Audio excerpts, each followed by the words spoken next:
तकरीबन 63 करोड़ रुपए की मनाली को आज सौगात दी गई है, जिसमें रोड्स है, पानी की स्कीम्स है और मनाली को पर्यटन की दृष्टि से कैसे विकसित किया जाए उस बारे में मेरी माननीय विधायक भुवनेश्वर गौड़ खान जी से बात हुई है। अभी यहाँ वेलनेस सेंटर बनाया जा रहा है, एडीबी के प्रोजेक्ट की शुरुआत की जा रही है, आइस स्केटिंग रिंक बनाया जा रहा है, बाईपास बनाया जा रहा है और एक 5 बीघे पर कमर्शियल कॉम्प्लेक्स कम पार्किंग का बनाने की हमारी इस वर्ष में हम कोशिश करेंगे। निश्चित रूप से मनाली से जितने ज़्यादा पर्यटक आते हैं उसका लाभ हमारे लोगों को मिले, इसलिए हम पर्यटन को और बढ़ावा देने के लिए नई नई योजना लेके आ रहे हैं। सर, व्यास नदी का खतरा जो है वो हर साल मानसून के दौरान मनाली और इसके साथ कुल्लू तक रहता है, तो इसकी प्रोटेक्शन वर्क को लेकर कुछ इनिशिएट किए जा रहे हैं सरकार की तरफ से? देखिए, व्यास नदी की मिटिगेशन के माध्यम से कुल्लू में और मनाली में बहुत ज़्यादा हम काम कर रहे हैं, बंजार में बहुत ज़्यादा हम काम कर रहे हैं। तकरीबन पिछले साल कुल्लू में जब पहले 23-24 में बाढ़ आई थी तो बहुत नुकसान हुआ था। उसके बाद हमने वहाँ कम से कम 50 से 100 करोड़ रुपए का मिटिगेशन 150 करोड़ से मिटिगेशंस की काम शुरू किए हैं। 70 करोड़ से मनाली के मिटिगेशन का काम शुरू किया गया है।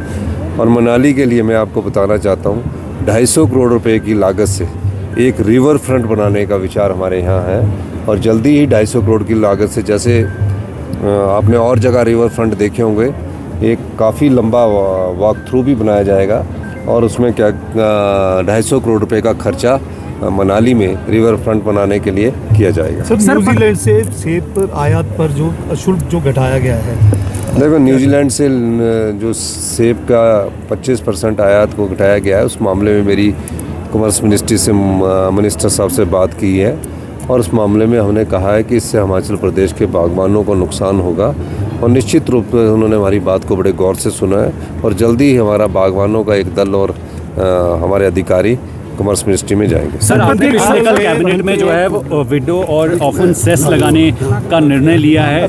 इस सेस लगाने के बाद जो है क्या आम जनता के पॉकेट पर कोई जेब पर बोझ तो नहीं पड़ेगा सर? नहीं, पेट्रोल और डीजल का जो रेट है वो हरियाणा और पंजाब में ज़्यादा है। इससे इस सेस से कोई ज़्यादा हमारे को फ़ायदा होगा नहीं, लेकिन एक थोड़ा बहुत जो पैसा किट्टी में आएगा उससे हम उन लोगों की सेवा कर सकेंगे जिनको सही मायने में ज़रूरत है। सर, सरकार सभी विभागों को हाईटेक कर रही है, तो उस संदर्भ में हमने ये सेस लगाने का प्रावधान किया, उसके लिए कानून बनाने का प्रावधान किया गया। सर, प्रत्येक विभाग को सरकार हाईटेक करने की कोशिश कर रही है, लेकिन अगर रेवेन्यू डिपार्टमेंट की बात की जाए तो मनाली विधानसभा की अगर मैं बात करूं तो यहाँ पे 7 जो पटवारी है उनकी कमी है, जिसके कारण रेवेन्यू के जो कार्य जो है। मैं आपको एक चीज़ बताना चाहता हूँ, ये जो रेवेन्यू डिपार्टमेंट है इसमें कुछ समय बाद आपकी रजिस्ट्री घर बैठ के होगी, कुछ समय बाद आपकी रजिस्ट्री घर बैठ के होगी। मैंने दिशा निर्देश दिए हैं, डिप्टी कमिश्नर को पावर दे दी है कि जहाँ भी पटवार सर्कल खाली है वहाँ 40,000 रुपये में पटवारी आप लगा सकते हैं, नायब तहसीलदार 60,000 में लगा सकते हैं, कानून को 50,000 में लगा सकते हैं और तहसीलदार 70,000 रुपये में लगा सकते हैं।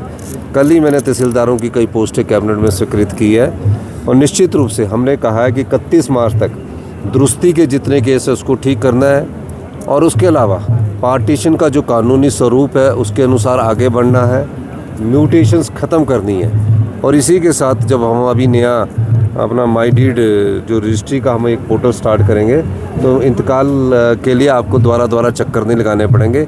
ये हमारी सरकार की प्राथमिकताओं में है कि रोज़ करैक्टर सर्टिफिकेट के लिए चक्कर ना लगाने पड़े, आपके लो इनकम के लिए सर्टिफिकेट के लिए चक्कर ना लगाने पड़े, आपको रजिस्ट्री के लिए चक्कर ना लगाने पड़े, आपको म्यूटेशन के लिए चक्कर ना लगाने पड़े। इस सबसे छुटकारा दिलाने के लिए हमारी सरकार प्रयास। मंत्रिमंडल में फेरबदल और विस्तार की निश्चित रूप से मंत्रिमंडल में चुनाव से पहले की जाएगी। निश्चित रूप से चुनावों से पहले ही होगा। निश्चित रूप से मंत्रिमंडल में विस्तार भी किया जाएगा, फेरबदल भी किया जाएगा और आने वाले समय में ये भी देखा जाएगा कि मंत्रियों की परफॉर्मेंस कैसी है। सर, लॉ एंड ऑर्डर को लेकर विपक्ष बहुत बड़ी जिस तरह से जो हादसे हुए उसको लेकर बात कह रहा है, क्या उसको लेकर सरकार कर रही है? क्योंकि हाल ही में कुल्लू में भी जो घटना घटित हुई है उसको लेकर अब तक पुलिस की तरफ से मीडिया को तक जानकारी नहीं दी पाई है। देखो, कुल्लू की घटना पर जिस भी आदमी ने उन पर हाथ उठाया, हमारी सरकार सरकारी कर्मचारी जो कि राज्य की सेवा में लगे होते हैं, उस पर किसी भी प्रकार का कोई भी हाथ उठाता, हमारी सरकार उसके खिलाफ सख्त से सख्त कानूनी कार्रवाई करेगी।